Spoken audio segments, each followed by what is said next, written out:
예, 어제 경남 양산에서는 관측사상 처음으로 낮 기온이 42도를 웃돌았습니다. 오늘도 대구에서 40도를 넘는 등 극한 폭염이 계속되고 있는데요. 이번 주는 서쪽에서도 굉장한 더위가 이어질 거라는 예보입니다. 여기에 더위를 더 부추길 수 있는 태풍 돌핀도 북상 중인데 관련한 날씨 이야기들 반기성 K-클라이밋 대표와 함께 나눠보도록 하겠습니다. 대표님 나와 계십니까? 네, 안녕하세요. 예, 안녕하십니까. 자, 올해 폭염 기록 그야말로 대단하다라고 할 수 있을 것 같은데 낮 기온이 지금 40도를 넘어서 어제는 42도까지 돌파를 했습니다. 이런 더위 기록들이 상당히 좀 이례적이라고 볼 수 있는 거죠? 그렇죠. 이건 기상 관측 이래 처음 있는 일이죠. 예, 예. 경남 양산이 어제 최고 기온이 42.5도. 이게 이제 122년 기상 관측 사상 처음으로 42도를 돌파한 겁니다.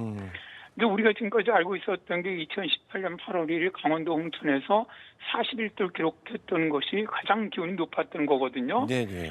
근데 양산 같은 경우는 이 기온을 훨씬 넘었었고, 특히 또 양산 같은 경우는 지난달 29일 이후 닷새 연속 40도 이상의 극한 폭염이 이어지는 매우 정말 이례적인 그런 현상을 보였습니다. 예. 자, 이게 뭐냐면 이제 뜨거워진 공기가 식지 않고 그 다음날 기온을 계속 올리는 어떻게 보면 기온 폭주 현상을 지금 보이고 있는 건데요. 사실 2018년 당시에도 일부 무인 자동 관측 장비로는 40도를 넘었던 날이 나흘 정도 지속된 곳은 있었어요. 그러나 올해처럼 공식 통계 관측 지역이죠. 이런 지역에서 닷새 연속 40도 하는 것은 올해가 2018년 폭염보다 훨씬 더 강하고. 예. 대표님 들리십니까? 예, 지금 네. 전화 연결 상태가 좀 고르지 못한 것 같은데요. 예, 다시 한번 좀 제가 질문을 다시 드려보겠습니다. 대표님 제 목소리가 들리신가요? 네네, 잘 예, 들립니다. 예. 그럼 계속해서 좀 설명을 해주실까요?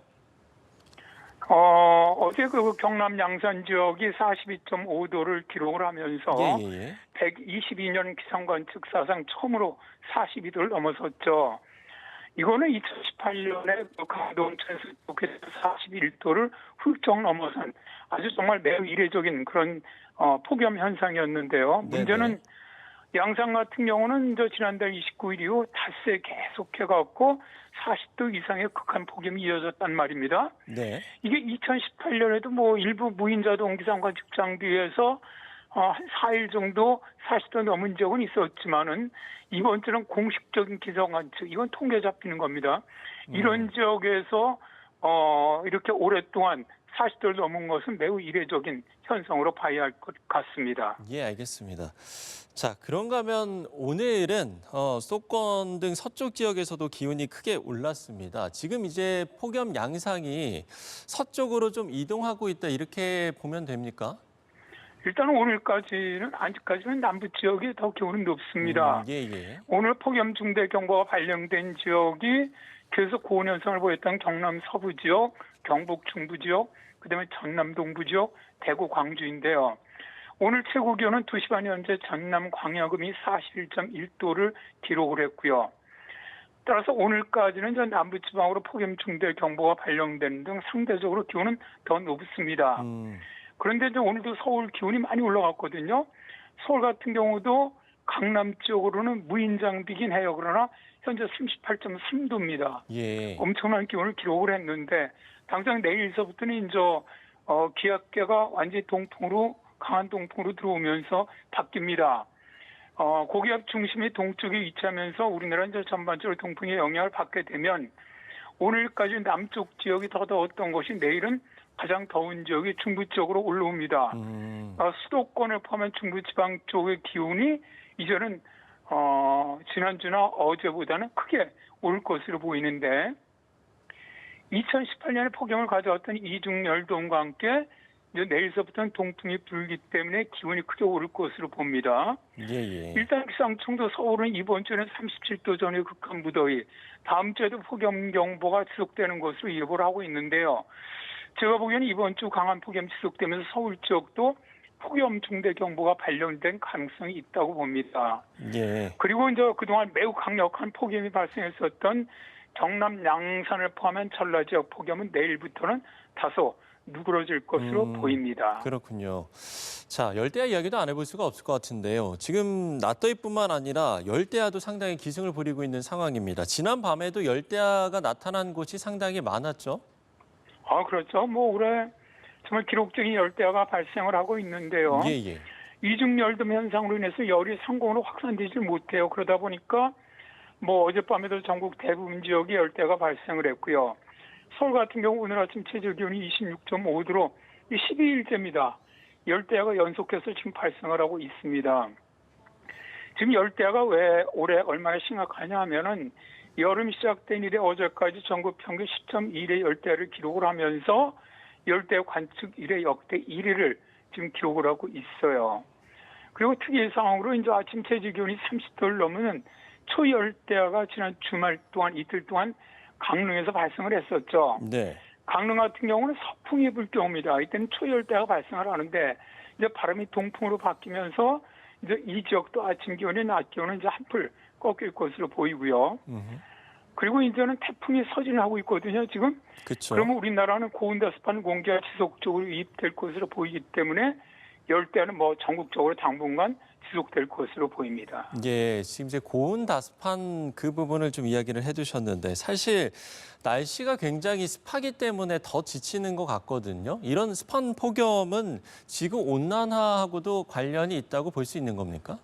그렇습니다. 이 습한 폭염은 지구온난화 아주 관계가 매우 깊죠. 예. 사실 지구온난화 때문에 만들어진다고 볼 수가 있는데 왜냐하면 지구온도가 좀 높아지는 게 지구온난화 아닙니까? 그럼 지구온도가 높아지게 되면 대기는 더 많은 수증기를 머금을 수가 있어요. 통상 1도가 올라갈 때 7% 이상 수증기를 더 많이 머금습니다. 이게 뭐냐? 그만큼 대기 중에 수증기가 많아지다 보니까 습한 더위가 더 심해지는 것이죠. 또 온도가 올라가면 바다라든가 땅에서 물이 더 많이 증발을 해요. 또 이로 인해서 공기 중에 수증기도 더 많이 늘어나요. 예, 예. 그러다 보니까 체감온도를 높이는 찜통더위가 더욱더 자주 발생하게 되고요. 이렇게 대기 중에 습하게 되면은 폭염뿐만이 아니라 사실은 집중호우도 훨씬 더 많이 발생하게 됩니다. 네, 그렇군요. 저희가 사실 그 역대 최악의 폭염을 이야기하면 1994년, 뭐 최근에를 이야기하면 뭐 2018년, 뭐 2024년 이 정도를 좀 이야기를 하는데 이때와 올해의 이 폭염에 어떤 차이가 좀 있습니까? 사실 올여름 폭염의 가장 큰 차이점, 앞으로 지금까지 40도를 넘었던 게 2018년 홍천이 41도 기록했었지 않습니까? 예, 예. 그런데 그거보다 훨씬 넘어서 가장 42도를 넘었던 그런 해가 올해가 됐고요. 일단 최고 기온 기록 정신뿐만 아니라 40도 이상 공식 기상 관측소입니다. 이런 연속 기록이 닷새를 갖다 기록했던 것도 매우 이례적이고요. 사실 2018년에도 당시에 이중열돔이 있었어요. 근데 2018년에는 장마 때 굉장히 그 강수량이 충분했거든요. 네, 네. 그런데 비해서 올해는 영남 지방은 매우 가물었어요. 장마철 비가 적게 내렸죠. 바로 이 차이가 지표면 가을에 큰 차이를 만들었다고 보고요. 예, 예. 당시는 2018년에는 홍천이 41도를 기록하고 서울이 39.6도를 기록을 했는데 당시는 태백산맥을 넘는 동풍으로 지형적인 팬 영향이 있었다면은 올해는 소백산맥을 넘는 팬의 영향, 그러니까 오히려 반대 바람이죠. 이 바람의 영향이 큰 그런 차이가 있고요. 2024년은 여름 폭염이 제일 길었다는 그런 특징이 있었죠. 다만 40도를 넘었던 적은 없습니다. 아, 그렇군요. 자, 역대 있었던 폭염들과의 차이점까지 저희가 짚어봤습니다. 대표님 끝으로요. 아무래도 이제 시청자 여러분들께서 대처 또 대비 요령도 상당히 좀 중요할 것 같습니다. 이 부분 한번 짚어주신다면요. 사실 지금 우리나라뿐만 아니라 전 세계적으로 아주 극한 폭염이 발생을 하면서 예, 예. 세계보건기구가 폭염 대응 수칙을 내놨습니다. 근데 이게 결국은 우리가 폭염에 대응하는 방법이라고 생각을 하는데요. 먼저 더위 피하기입니다. 그러니까 가장 더운 시간에 외출하거나 격렬한 실체 활동을 피하고 그늘에 머물러라. 이렇게 권고를 하고 있고요. 두 번째로 집을 시원하게 유지해야 하는데 낮 동안에 창문을 닫고 블라인드로 직사광선을 막고 또 선풍기는 기온이 40도 미만일 때만 사용하라고 권고를 합니다. 왜냐하면 40도가 넘으면 오히려 뜨거운 공기를 예. 대표님 그 전화 연결 상태가 저희가 좀 고르지 못한 것 같습니다. 대표님과는 좀 여기까지 이야기를 나눠보도록 하고요. 저희가 대담을 좀 나누는 과정에서 전화 연결 상태가 고르지 못했던 점은 시청자 여러분께 사과 말씀드리겠습니다. 반기성 K클라이밋 대표와 함께 날씨 관련 이야기를 좀 나눠봤습니다.